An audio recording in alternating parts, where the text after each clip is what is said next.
So before we get into the actual problems, I wanted to give you an introduction to what projectile motion is, otherwise known as falling objects, and how we can find certain measures like the maximum height of the projectile and potentially the velocity that we shot it off at, as well as when it might hit the ground. So all pretty interesting questions, all ones that physics really depends on us knowing to solve, and so this is kind of a preview of some physics.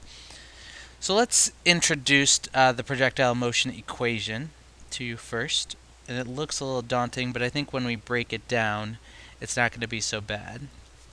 So h of t, you'll notice this is an h times t, it's function notation, and what it really means is the height at time t. So at any given time, it tells you what the height is. So the t goes in, and the height comes out. So that's like t is like our x variable, and h is like our y variable, otherwise known as h of t.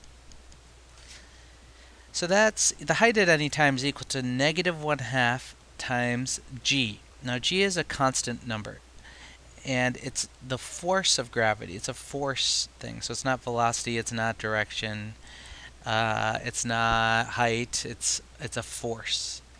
And that force, depending on what your problem is in, if it's in meters or meters per second, then you know that the force of gravity in meters per second squared is 9.8.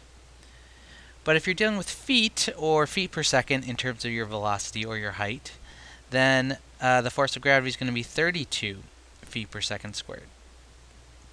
So I'll just leave it as g for now. T squared, t is our variable, so that's t squared, like x squared, plus v sub 0. And this sub 0 means at time 0. So v naught, or v sub 0, is the velocity at time equal to 0, the initial velocity often called. So that's that, and I'll put that in parentheses because we're going to multiply that times the time, the variable time, plus h sub 0 is the height at time 0, or the initial height. So the height at any given time is this negative 1/2 times gravity times time squared at any given time, plus our velocity at time 0, our initial velocity, times t, plus our initial height. And so that's what it means. And so I want to break down a few ideas here just to make sure we're all on the same page. Make sure you get all that down. So some people think of, height in terms of time, because that's what our variables are. And they think about like, oh, well, if I'm throwing the ball straight out, kind of up and out, maybe I'll do that in blue. It could look like this if I'm throwing it super straight up, but it could look like this if I'm throwing it flatter. And in fact, that's not really what this graph represents at all. It's not a graph of, what maybe you're thinking of here is height versus distance out, right? So this would reflect, in fact, like, upward motion versus outward motion. But I could very well graph these two different things, the green graph and the blue graph.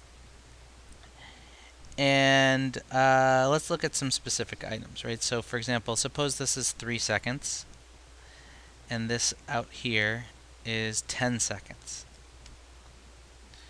So if I'm tracking the height at any given time, on the blue graph, the height I know at 3 seconds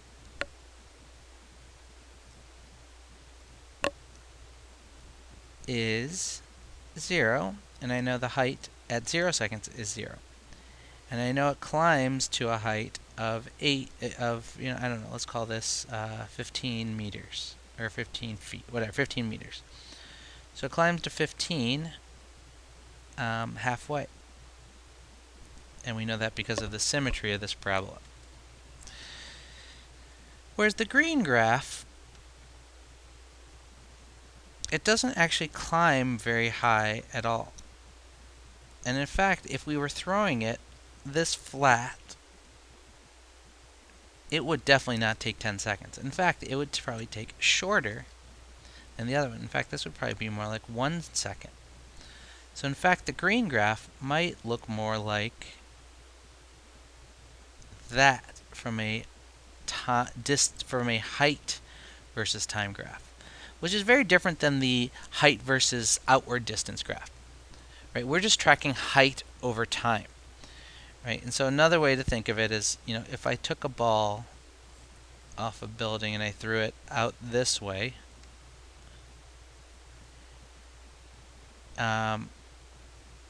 just straight out, and so then the only motion up and down is falling.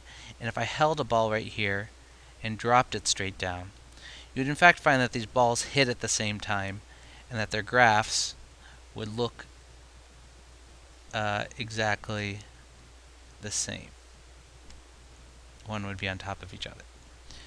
So that's kind of a weird idea, right? That and really what this comes down to, if you really want to understand the physics of it, because I think it's going to help, is that forces are independent. And so what's happening is if I have this ball and I'm dropping it down, the only force that's happening on it, because I'm dropping, I'm not throwing it, the only force that's happening is gravity. But if I launched it straight out, I would be creating a force, which I'll call just F sub 1. So I am creating a force, an outward force. No upward force, no downward force, just straight out. But gravity's still affecting it. Gravity's still pulling it down at the same rate it would as if I dropped it. The only difference is it's also traveling horizontally. And in fact, there's a cool video, an MIT professor, where he has a train that shoots a ball straight up in the air in this really high classroom, and it comes straight down in the same cup that it shot out of. And then he turns on the train, and he hits the button to shoot it up, and it goes up, and it lands back in the cup after the train's traveled, 10 feet across this track. And so the idea is that the upward motion, or in this case the downward motion, is completely independent from the sideward motion. They both affect the ball, but they don't have any impact on each other, and so the height of the ball when the ball hits the ground is not impacted by the fact that it's traveling straight sideways.